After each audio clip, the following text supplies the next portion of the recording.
देखो कल सवाल कराया था, सिद्ध कीजिए कि रूट 5 एक अपरिमेय संख्या है। अब आज क्या है, सिद्ध कीजिए 3 + 2 रूट 5 एक अपरिमेय संख्या है। सिद्ध तो वही करना है वापस अपरिमेय, पर अब की बार क्या हो रहा है कि रूट में तो संख्या है ही सही, और उसके साथ कुछ ना कुछ या तो गुणा हो रहा है या जुड़ रहा है। जैसे तीसरा सवाल देखेंगे आप, तीसरे में भी सेम है, या तो किसी से बिना रूट वाली संख्या गुणा हो रही होगी, बिना रूट वाली संख्या जुड़ रही होगी, घट रही होगी, या भाग दे रखा होगा, कर रखा है ऐसा ही है। तो ये सवाल 1 नंबर के लायक है, दूसरा और तीसरा ये 1 नंबर में भी आ सकता है। और जो पहला सवाल था वो तो जब भी आएगा जब इस प्रश्नावली में से 2 नंबर का सवाल आएगा। थोड़ा सा चेंज है, ज्यादा अंतर नहीं, ये छोटा होता है वो बड़ा था।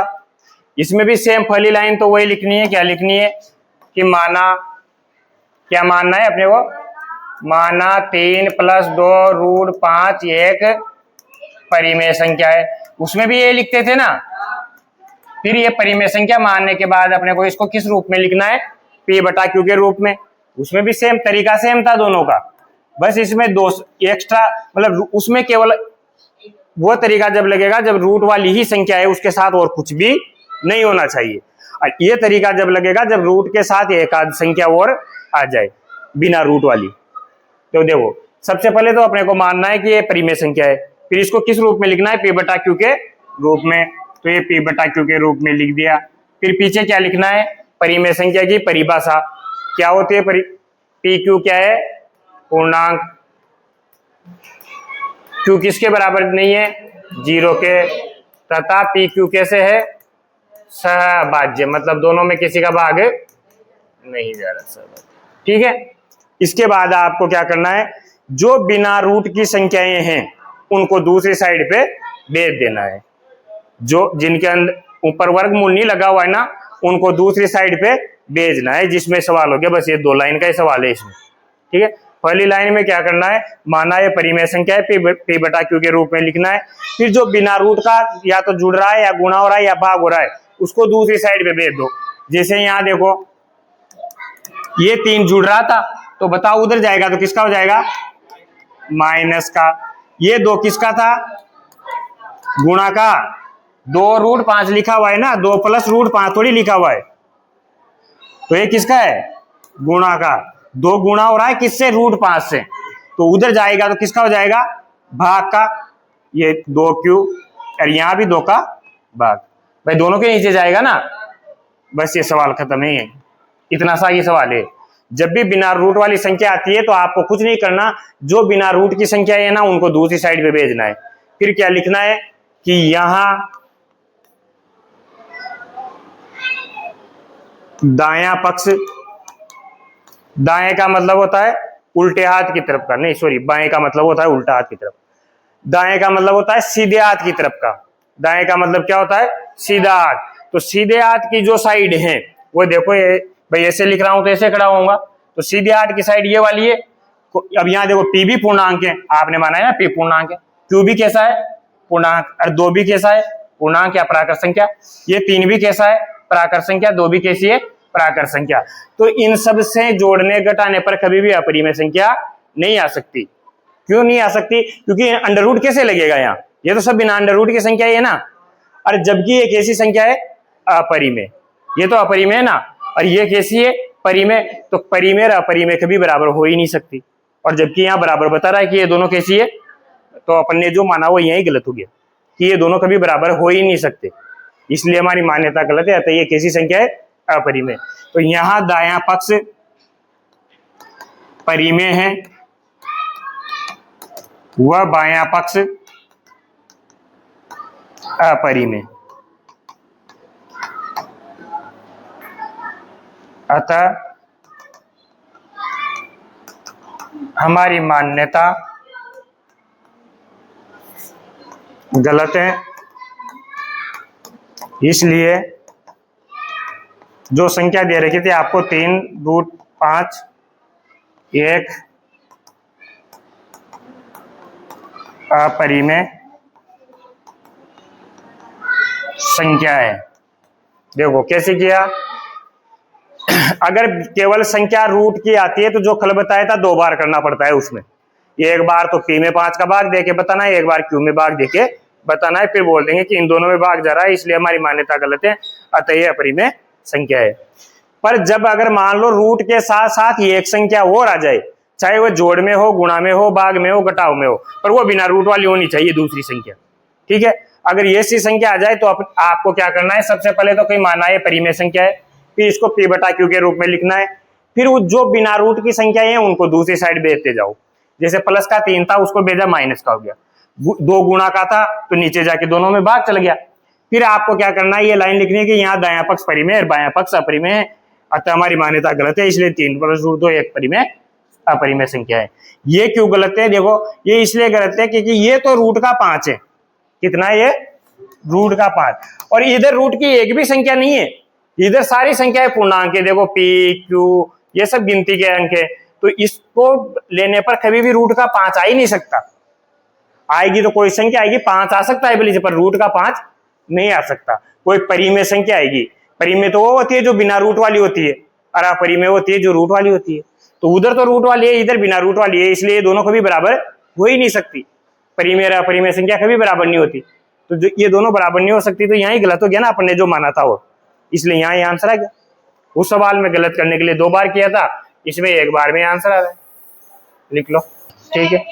आ जाओ, सबसे पहले तो क्या करेंगे, सेम वही कि माना 1/√2 कैसी संख्या है, परिमेय, तो लिख लो माना 1/√2 परिमेय संख्या है। फिर क्या लिखेंगे, 1/√2 को किस रूप में लिखेंगे, p बटा, और पीछे क्या लिखना है, पी क्यू क्या है, पूर्णांक, और q किसके बराबर नहीं है, 0 के, और तथा पी क्यू कैसी संख्याएं हैं, पी क्यू सहभागी। ये 3 चीजें लिखनी है यहाँ, ठीक है। इसके बाद देखो यहाँ भी √2 के साथ एक बिना रूट की संख्या आ रही है ना, पर कौन आ रही है, ये एक, तो ये एक के तो रूट लगाओ कि मत लगाओ कोई फर्क नहीं पड़ता। पर पहली बात ये है कि याद रखना, यही प्रश्नावली नहीं, चाहे कोई सी भी प्रश्नावली पढ़े अपन, अगर आंसर में अपने नीचे √2 आ रहा है तो उसको हटाना है। 9th में पढ़ा है परिमेयकरण, प्रश्नावली 2 में पढ़ा है ना, 2.4 में पढ़ाया होगा परिमेयकरण, कैसे कि नीचे रूट होता था, ऐसे सवाल थे, आपको पता हो तो 1/√7, 1/√7 - 3, 1/√5 - √2 थे ऐसे सवाल 9th में, तो उसके लिए नीचे का रूट हटाते थे अपन, परिमेयकरण करते थे ना, मतलब उसी संख्या से ऊपर नीचे क्या करते थे, गुणा। तो यहाँ भी सेम है कि अगर यहाँ क्या किसी भी क्लास में वो नीचे रूट आ रहा है तो उसको हटाना है, नीचे नहीं होना चाहिए रूट, हर में नहीं होना चाहिए, बिन में बटा में रूट नहीं होना चाहिए, चाहे रूट ऊपर हो सकता है। तो पहली बात तो यहाँ रूट कहाँ आ रहा है, हर में आ रहा है, नीचे आ रहा है, तो इसको हटाने के लिए क्या करेंगे, ऊपर नीचे √2 से गुणा, रूट को हटाना है, उसी से गुणा कर दो, हट जाएगा, ठीक है, उसी संख्या से गुणा करना है। अगर संख्या इस प्रकार हो, बीच में जोड़ घटाव का चिन्ह हो, तो चिन्ह चेंज करके गुणा करना है। फिर कैसे गुणा करना है, चिन्ह चेंज करके। अब यहाँ तो जोड़ घटाव में तो है नहीं, तो ऐसा का ऐसा ही गुणा कर देंगे। यहाँ √2 है तो ऊपर भी किससे गुणा करेंगे, √2 से, और नीचे भी किससे गुणा करेंगे, √2 से, बटा बराबर p बटा q। अब देखो √2 को 1 से गुणा करेंगे तो क्या आएगा, √2 ही आएगा, और √2 को √2 से गुणा करेंगे तो क्या आएगा, क्या आएगा,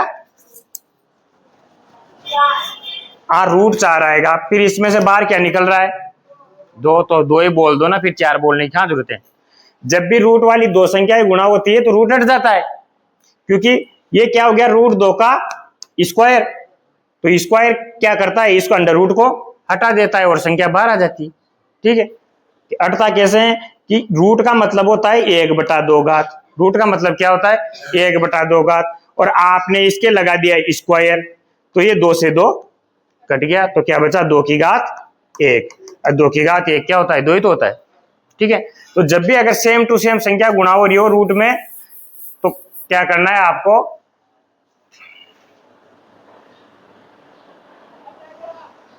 केवल रूट हटाना होता है बस, और वापस संख्या लिख दो। रूट 2 बार गुणा हो रही है सेम टू सेम, तो रूट हटा दो और वही संख्या वापस लिख दो। तो √2 को 1 से गुणा किया जब तो √2 आया, √2 को √2 से गुणा किया तो क्या आया, 2। अब देखो एक ऐसी संख्या भी आ गई जो बिना रूट की है, और एक ऐसी संख्या भी आ गई जो रूट की है। तो मैंने ये बोला था कि अगर मान लो बिना रूट की संख्या आ जाए आपके पास, तो फिर तो कुछ नहीं करना, बिना रूट वाली संख्या को दूसरी साइड पे भेज दो। तो यहाँ 2 किस में है, भाग में, तो उधर जाएगा तो किसका हो जाएगा, गुणा का। फिर वही लाइन लिखनी है। वो क्या सवाल यहीं खत्म है। बस जब भी बिना रूट वाला सवाल आ जाए, मतलब एक संख्या रूट में एक बिना रूट में, चाहे वो जोड़ घटाओ गुणा भाग किसी में भी हो, आपको कुछ नहीं करना, बस उसको दूसरी साइड पे भेजना है। पर यहाँ क्या थोड़ी सी एक लाइन इसलिए बदी क्योंकि यहाँ क्या हो रहा है कि नीचे रूट आ रहा है, तो नीचे रूट नहीं होना चाहिए, नीचे वाले रूट को हटाना है अपने को। जैसे अपन दूसरी प्रश्नावलियां 12 पढ़ेंगे, 10 11 पढ़ेंगे, उनमें भी सेम प्रायिकता पढ़ेंगे, या वो कौन सी है 14 नहीं, प्रायिकता नहीं, त्रिकोणमिति वाली पढ़ेंगे प्रश्नावली 9, तो उसमें भी आंसर क्या है, ज्यादातर नीचे रूट में आते हैं। तो जब भी नीचे रूट में आंसर आएगा तो अपने को आंसर को चेंज करना होता है, दोनों ऊपर नीचे उसी संख्या से गुणा करके आंसर चेंज करना है, रूट को ऊपर ले जाना है, नीचे नहीं रखना है। तो उसी संख्या से गुणा करते हैं ना, जैसे यहाँ रूट 2 था, रूट 2 से गुणा किया ऊपर नीचे दोनों जगह, तो रूट 2 तो ऊपर चला गया और ये 2 बन गया है, ठीक है।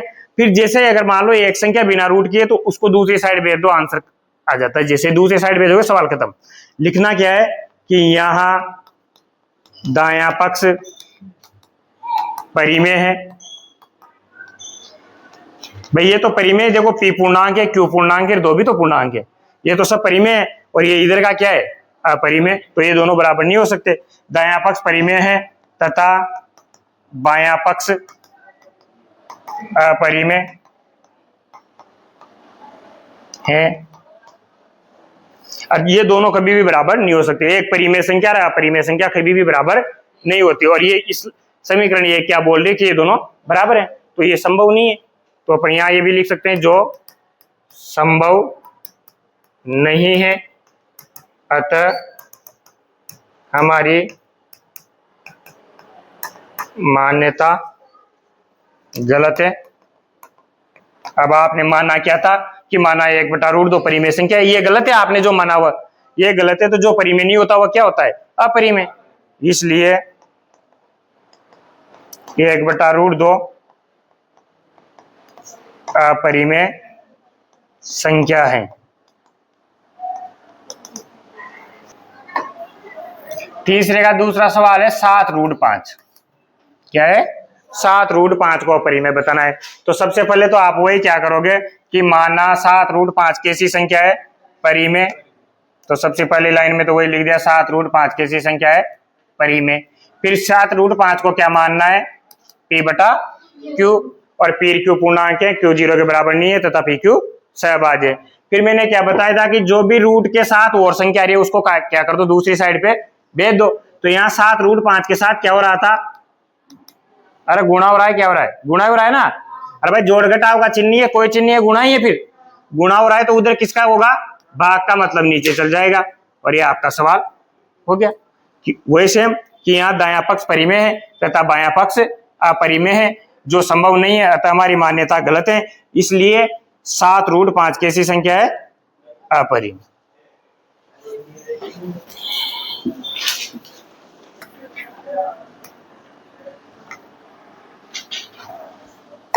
देखो अगले सवाल में आपको संख्या दे रखी है 6 + √2 एक अपरिमेय संख्या है।